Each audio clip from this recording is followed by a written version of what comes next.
Hello everyone, आप सबका वांगशन bubble में फिर से एक बार बहुत बहुत बहुत स्वागत है। चलिए शुरू करते हैं द हाफ मून थीव के पार्ट 41 को।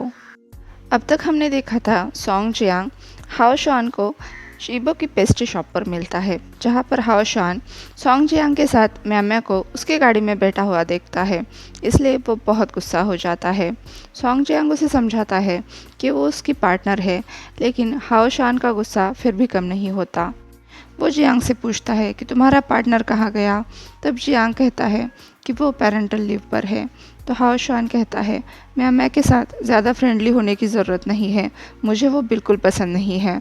जियांग उसकी बातों को इग्नोर कर देता है और अपने ऑर्डर की तरफ देखता है, जहाँ पर एक मिनी केक उसे बहुत अच्छा लग रहा था, इसलिए वो उसे उठाकर खाने लगता है। तब हाओ शुआन उसका हाथ पकड़ते हुए कहता है, ऑफिसर, इसे चोरी कहते हैं क्योंकि आपने अभी तक इसके लिए पे नहीं किया है। तो जियांग कहता है मैं उसके लिए पे कर दूंगा, अब जाने दो। हाओ शुआन कहता है क्या मैं भी टेस्ट कर सकता हूँ, मैं कितना भूखा हूँ। लेकिन ईबो किसी को भी हाथ नहीं लगाने दे रहा है क्योंकि वो कस्टमर के लिए जो बने हैं। बिल्कुल नहीं, कहते हुए जियांग ने वो केक अपने पीछे छुपा लिया। तब हाओ शुआन ने कमर से पकड़कर उसे अपने और पास खींच लिया और उसके लिप्स लिक किए और कहा, ये तो काफ़ी डिलीशियस है। हाओ शुआन के सेंट में फिर से एक बार जियांग खो गया और हाओ शुआन इसी बात का फ़ायदा उठाते हुए उसे पैशनेटली किस करने लगा। तभी ईबो बाहर आया और हाओ शुआन पर चिल्लाया। तब हाओ शुआन ने कहा कि मैं भी केक टेस्ट करना चाहता था। जियांग बुरी तरह से शर्मा गया और तुरंत दुकान से बाहर निकला। तब हाओ शुआन पीछे से चिल्लाया, ऑफिसर, अगर आपको कोड जानना है तो आप कभी भी मेरे घर पर आ सकते हैं, मैं आपका इंतज़ार करूँगा। अब जियांग म्याम्या के साथ ड्राइव कर रहा था, पर उसके दिमाग में हाओ शुआन के साथ बिताए हुए लम्हे चल रहे थे। जिस तरह से उसने उसे किस किया था, उसे कमर से टाइटली होल्ड किया था, यहाँ तक कि वो उसे हैरेश कर रहा था। जियांग ने सर हिलाकर ये ख्याल अपने दिमाग से दूर करने की कोशिश की और फिर से एक बार अपने रोड पर ध्यान दिया। म्याम्या ने कहा, जियांग, ये सब क्या था? तब जियांग उसकी तरफ देखकर फोर्सफुली मुस्कुराया। तब म्याम्या ने कहा, ये वही क्रिमिनल है ना जिसे तुमने कुछ दिनों पहले अरेस्ट किया था? जियांग ने हामी भरी तो म्याम्या ने कहा, तुम दोनों काफ़ी करीब लगते हो। तब जियांग ने कहा, नहीं, मैं उसे नहीं जानता, वो बस एक पर्वर्ट है और कुछ नहीं। तब म्याम्या ने कहा, जियांग, मुझे तुमसे कुछ कन्फेस करना है। मैंने तुमसे झूठ बोला था जब मैंने कहा था कि मैं क्लब में नहीं थी। तब मैंने किसी स्ट्रेंजर को किस किया था। मैं थोड़ी सी ड्रंक थी और परेशान भी, लेकिन मैं तुम्हें एम्बेरस नहीं करना चाहती थी, इसलिए मैंने झूठ बोला। जियांग ने कहा, म्याम्या, सच कहूँ तो मुझे पहले से पता था कि तुम झूठ बोल रही हो। कैसे? म्याम्या ने शॉक होकर पूछा, क्या उस क्रिमिनल ने तुम्हें बताया? नहीं, मैं भी वहाँ पर था, जियांग ने जवाब दिया। क्या? तुमने मुझे देखा था? म्याम्या चिल्लाई। तब जियांग ने कहा, हाँ, देखा था। तुम्हें झूठ बोलने की ज़रूरत नहीं है क्योंकि ये तुम्हारी ज़िंदगी है और तुम अपने तरीके से जीने के लिए फ्री हो। क्या तुम मुझसे गुस्सा थे? म्याम्या ने पूछा। तो जियांग ने कहा, हाँ, तभी था, लेकिन गुस्से से भी ज़्यादा मैं नाराज़ था। माना कि मैं तुम्हें पसंद करता था, लेकिन उससे भी पहले हम दोस्त थे, कलीग थे। मैं एक ऐसे पर्सन के साथ कैसे काम कर सकता हूँ जो मुझसे झूठ बोलता हो? खैर जाने दो, ये तुम्हारी प्राइवेट लाइफ थी, इसलिए मैं इसके बारे में जज नहीं करूँगा और तुम भी इसे भूल जाओ तो बेहतर होगा। थैंक गॉड कि तुम गुस्सा नहीं हो, म्याम्या ने कहा। तब तक वो दोनों पुलिस स्टेशन के पार्किंग में पहुंच गए थे। म्याम्या ने उसे हाओ शुआन के बारे में पूछना चाहा, लेकिन फिर वो रुक गई और बोली, कुछ नहीं, बस केक अंदर लेके आओ। जब वो दोनों पुलिस स्टेशन के अंदर पहुंचे, उनके सभी कलीग्स उस केक पर टूट पड़े। जियांग ने कहा, अरे हमारे साथ एक लेडी है, इस बात का तो ख्याल करो। लेकिन म्याम्या ने कहा, कोई बात नहीं, मैंने उन्हें हमेशा ऐसे ही देखा है। पता नहीं कैसे तुम इस जू को ऑपरेट करते हो और इन सब के बीच में रहने के बावजूद भी अभी तक तुम इंसान ही बने हुए हो। अब जियांग और म्याम्या के बीच में सारे मनमुटाव ख़त्म हो गए थे और वो फिर से दोस्त बन गए थे। हाँ, वो कभी इंटीमेट नहीं हो सकते या फिर प्यार नहीं कर सकते, लेकिन उनके बीच का मनमुटाव तो कम हो गया था। केक फिनिश करने के बाद जियांग अपने सिस्टम में गया और वहाँ पर वांग हाओशुआन के बारे में तहकीकात करने लगा, लेकिन सरप्राइजिंगली उसे हाओशुआन के बारे में पिछले 12 साल में कुछ भी रिकॉर्ड नहीं मिला। ये काफ़ी स्ट्रेंज है, इसका मतलब उसने कभी भी कानून नहीं तोड़ा। जियांग सोचने लगा, ऐसा नहीं हो सकता, उसने कभी ना कभी कोई ना कोई तो क्राइम किया ही होगा। तब उसके कलीग ने उससे पूछा कि वो हाथ धोकर इस इंसान के पीछे क्यों पड़ा है। तब जियांग ने कहा कि उसने कुछ दिनों पहले ही इस इंसान को अरेस्ट किया था। तब उसके कलीग ने कहा, क्या तुमने इसका रिकॉर्ड नहीं बनाया था? तब जियांग एम्बेरस होता हुआ बोला, मैं भूल गया। उसके कलीग ने कहा, तुम इतनी लापरवाही कैसे कर सकते हो? तब जियांग सोचने लगा, लापरवाही? बिल्कुल नहीं, मैं तो अपने काम में एक्सपर्ट हूँ। वो मुझे डिस्ट्रैक्ट करता रहता है। वैसे भी अगर हमारे पास उसका रिकॉर्ड नहीं है तो उसका बर्थ डेट मालूम होना बहुत मुश्किल है। शायद मुझे फिर से उसके पास जाना पड़ेगा। इस बात का ख्याल आते ही जियांग के पसीने छूटने लगे। जियांग परेशान होकर तब भी वहीं पर रुका रहा जब उसकी शिफ्ट ख़त्म हो गई। उसके कलीग ने उसे कहा, जियांग तुम अभी भी यहाँ क्या कर रहे हो? तुम्हारी शिफ्ट ख़त्म होकर तो 20 मिनट हो गए हैं। जियांग ने एम्बेरस होते हुए कहा, मैं जा ही रहा हूँ। जब वो पुलिस स्टेशन से बाहर आया तब सोचने लगा कि वो घर पर तो नहीं जा सकता क्योंकि उसका घर लॉक्ड है और कोड उसे पता नहीं है। रास्ते पर चलते हुए उसने एक खाली कैन को ज़ोर से लात मारी जो कुछ दूर जाकर गिरा। एक ऑफिसर को ऐसे काम शोभा नहीं देते। तभी उसके पीछे से आवाज़ आई। जियांग ने मुड़कर देखा तो वहाँ पर ऑफिसर वांग खड़े थे। जियांग ने वो कैन उठाकर डस्टबिन में डाल दिया और कहा, सॉरी, लेकिन मैं कुछ ख़राब मूड में था। तब ऑफिसर वांग ने पूछा, क्या हुआ इतने ख़राब मूड के लिए? क्या तुम टिफ़ और मेरी नज़दीकियों की वजह से परेशान हो? तब जियांग ने कहा, क्या आप दोनों करीब हो? मुझे नहीं पता था। तब ऑफिसर वांग ने कहा, मुझे लगा आप दोनों कपल हो, लेकिन कोई बात नहीं, वैसे भी मेरा टिफ़ से कुछ लेना देना नहीं है। हम दोनों कपल नहीं हैं, बस अच्छे दोस्त हैं, टिफ़ ने कहा।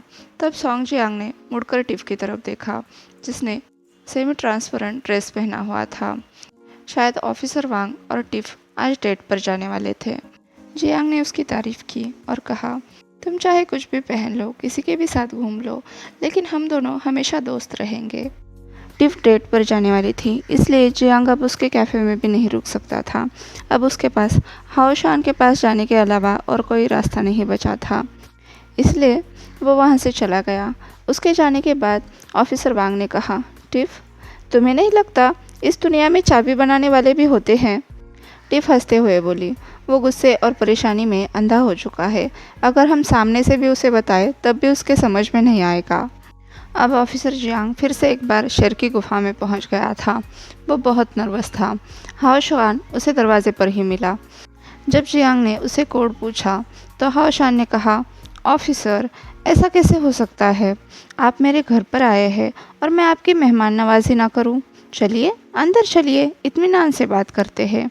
तब जियांग ने कहा, कोई ज़रूरत नहीं है, बस मुझे कोड बता दो तो मैं चला जाऊंगा। लेकिन हाओशुआन ने उसे बातों में उलझाए रखा। बातों ही बातों में उसने जियांग को बता दिया कि वो ईबो का बॉडीगार्ड है। हो ही नहीं सकता, जियांग ने कहा। तो हाओशुआन ने कहा, क्या मेरा बॉडीगार्ड होना आपके फीलिंग्स में कुछ बदलाव ला रहा है? जियांग उस पर गुस्सा करते हुए बोला, मुझे यकीन नहीं हो रहा, तुमने एक बच्चे को भी नहीं छोड़ा, उसका भरोसा तुम कैसे तोड़ सकते हो? तो हाओशुआन ने कहा, मैंने किसी का भरोसा नहीं तोड़ा, मैं उसका बॉडीगार्ड हूँ और मैं अपने काम को बहुत सीरियसली कर रहा हूँ।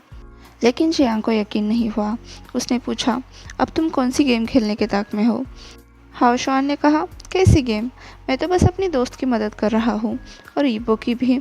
तब सॉन्ग जियांग ने पूछा, ईबो को तुम्हारी ज़रूरत क्यों पड़ने लगी? तब हाओशुआन ने कहा, क्यों, क्या आप जेलस हो? हाओशुआन अब सॉन्ग जियांग के कान को लिक करने लगा। तो जियांग ने कहा, तुम क्रिमिनल हो, मुझसे दूर हटो। तो हाओशुआन ने कहा, आप मुझे हमेशा क्रिमिनल कहते रहते हो, लेकिन किसी से प्यार करना क्राइम है? नहीं, तुम क्रिमिनल ही हो, सॉन्ग जियांग ने अपनी बातों पर जोर देते हुए कहा। तो हाओशुआन ने कहा, ठीक है, अगर मैं क्रिमिनल हूँ तो मुझे क्राइम भी करना चाहिए। अगले ही पल हाओशुआन ने सॉन्ग जियांग के पैंट के बटन खोल दिए और उसे और उसकी पैंट उतार दी। जियांग जोर से चिल्लाया, पर हाओशान ने उसकी एक भी नहीं सुनी। जियांग की बॉडी भी अब हाओशान के इशारों पर नाच रही थी। जियांग, मैं ब्यूटीफुल ऑफिसर, फाइनली तुम मेरे हो चुके हो, हाओशान ने उसे पैशनेटली किस करते हुए कहा। आखिरकार उस रात हाओशान ने सॉन्ग जियांग को पा ही लिया। अगली सुबह जियांग की आँख खुलते ही वो चुपचाप वहाँ से निकल गया। जब हाओशान जग गया, उसने पाया जियांग उसके पास नहीं है, तो वो ज़ोर ज़ोर से हंसने लगा और बोला, ऑफिसर, फिर से एक बार भाग गए, देखता हूँ कब तक भागते हो। इधर ईबो और जहान भी एक दूसरे के बाहों में सोए हुए थे। सुबह होते ही जैसे ही ईबो ने अपनी आंखें खोली, तब उसने पाया कि जहान उसे ही घूर कर देख रहा है। तब ईबो ने कहा, क्या तुम सोए नहीं थे? तो जहान ने कहा, मैं सोया था, अभी अभी उठा हूँ, लेकिन दुनिया के सबसे खूबसूरत नज़ारे को मैंने उठते ही अपने आँखों के सामने पाया। ईबो कुछ नहीं बोला, बस जहान को फिर से एक बार कॉलर से पकड़ते हुए उसने अपने पास खींच लिया और फिर से एक बार उसे किस करने लगा। ईबो, ये तुम क्या कर रहे हो? तभी किसी ने उनके दरवाजे से अंदर आते हुए कहा। वो और कोई नहीं, हाईकुआन था।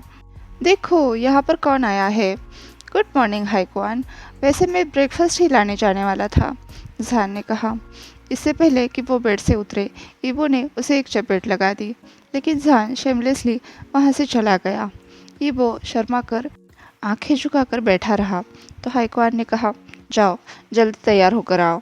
जब ईबो नहाकर बाहर आया, तब हाईकुआन ने कहा, ईबो, लेकिन इससे पहले वो कुछ आगे बोले। ईबो ने कहा, भाई आपने कहा था कि आप गुस्सा नहीं हो। तब हाईकुआन ने कहा, मैंने कहा था, लेकिन मुझे नहीं पता था कि तुम इतनी जल्दी इतने आगे बढ़ोगे।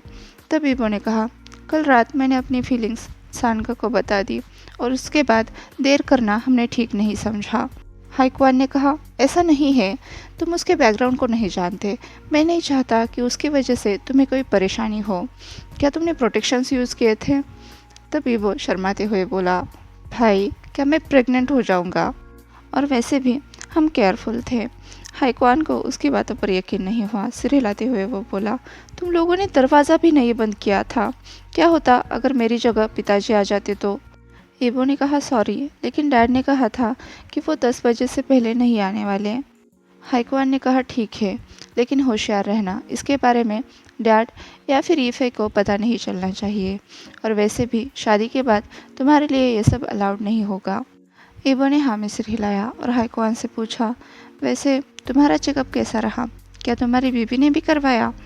तब हाईकुआन ने कहा, नहीं, उसने चेकअप करवाने से मना कर दिया, क्योंकि उसे पता है ना ही उसमें कोई कमज़ोरी है ना ही मुझ में, लेकिन फिर भी वो अपने डैड को मेरे और जोई के बारे में कुछ भी नहीं बताती।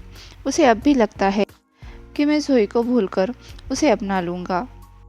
तभी उन्हें जहान की आवाज़ सुनाई दी, जो कह रहा था कि वो ऊपर के कमरे में है। वो और कोई नहीं, जेम्स वांग था, जो मीटिंग से लौट कर आया था, और हाईकुआन की बदकिस्मती से उसे अब उसके फादर से मिलना पड़ रहा था। हाईकुआन और ईबो नीचे चले आए।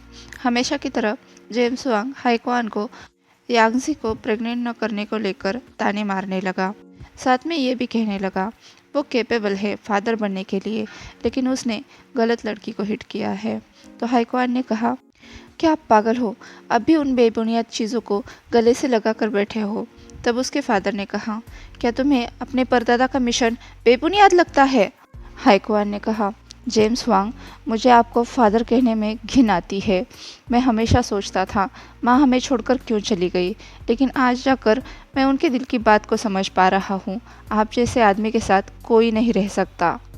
अब हाईकुआन ने ईबो को गले से लगाया और कहा, अब जब तुम्हें अपना सूटेबल पार्टनर मिल गया है तो तुम्हें स्ट्रांग रहना होगा, इनकी बातों में मत आओ। हाईकुआन वहाँ से चला गया। जेम्स वांग सोचने लगा, सूटेबल पार्टनर? ईबो, ये जो कुछ भी बकवास कर रहा था, क्या ये सच है? अगर सच भी है, तब भी तुम्हें उस लड़की का पीछा छोड़ना होगा। तुम्हें अपने बॉडीगार्ड्स को लिए बिना कहीं पर भी जाना अलाउड नहीं है। मिस्टर शाओ, मैं चाहता हूँ आप ईबो की सिक्योरिटी को और भी टाइट करें, और कोई भी मेड ऊपर के कमरे में नहीं जा सकती, ना ही ईबो के करीब दिख सकती है। आप चाहो तो ईबो को कमरे में लॉक करके रख सकते हो। ईबो चौंक कर अपने फादर की तरफ देखने लगा। वो उसे लॉक करने की बात कर रहे हैं, लेकिन इस बात से जेम्स वांग को कुछ भी फर्क नहीं पड़ा। उसने आगे कहा, मुझे अभी भी कुछ मीटिंग्स अटेंड करनी है। मिस्टर फेंगमिंग जिन मेरे साथ रहेंगे। मिस्टर शाओ, आप ईबो का खास ध्यान रखना। कल की प्रेस कॉन्फ्रेंस होने तक ईबो अपने कमरे में बंद रहेगा। जहान ईबो के कान में खुसफुसाते हुए बोला, मुझे लगता है तुम्हारे बॉडीगार्ड होने से ज़्यादा मैं असासिन का काम कर रहा हूँ। फिर जहान ने इशारे से सभी सर्वेंट्स को अपने अपने काम पर लौट जाने के लिए कहा और ईबो को लेकर उसके कमरे में वापस चला आया। आते ही उसने दरवाज़ा अंदर से बंद कर दिया। क्या?